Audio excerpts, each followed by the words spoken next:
want to start with Utkarsh. Explain to everybody watching, because this is essentially just a tower coming down, but given the scale of the tower, there's a huge amount of interest in what's going to happen. So explain the kind of preparations you've made and how you're going to ensure that this tower comes down in a way that the buildings in the vicinity are not disturbed, and how does this compare with other demolitions in India and globally?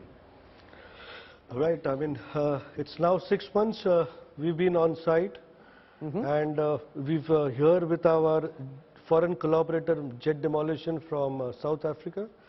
Overall, if you see, we are more acumen in execution of these kinds of engineering projects.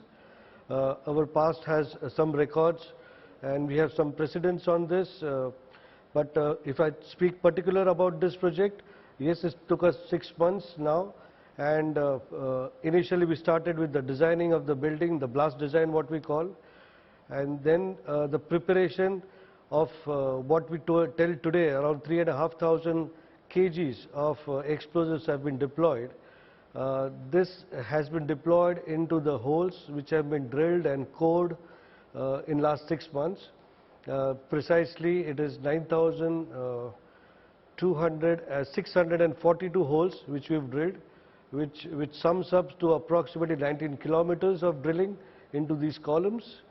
Now these explosives have been deployed. Now when these explosives ignite, there's a lot of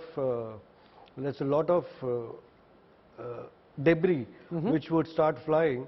So in order to arrest this debris, we've covered a lot of columns, all the columns rather, with wire mesh and then with geotextile cloths. There are various layers of it. Somewhere it is 4, somewhere it is 5. So this was the initial part of preparation, along with removal of all the blocks in the structure. So basically when we start a project, we always see what are the hindrances which will arrest the fall of the structure. And where here we saw there were 3 things. One, there was the lift shaft, the other was the staircase, and then the third was the shear walls, the heavy shear walls in the structure.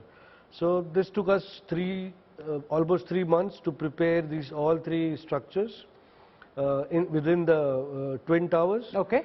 And today we are sitting on a stage where we are almost ready. The explosives have been charged, and it has been thoroughly covered by police so that no one enters the premises. Now the second question which you asked me was on the safety of the surrounding buildings. Yes, that's the most critical part. That was the first thing which was seen by us when we first had a site visit way back in last October. And this was the first challenge which we saw, which is a 9-meter building away, that is Aster 2. And then we had a gas pipeline, a Gale gas pipeline running underground, the same plot, which is almost averaged 4 meters below the ground. So these 2 were the major challenges. However, one satisfying thing during the site visit we saw was we had some space between the towers, the Twin Towers, the Sian and the ATS compound wall. So that was one place where we envisaged that the fall can be directed. Now this fall is not a free fall. I mean, we have designed the fall the way we want it. It just cannot come down on its own. We've made sure in the designing part that the fall is directed the place where we want.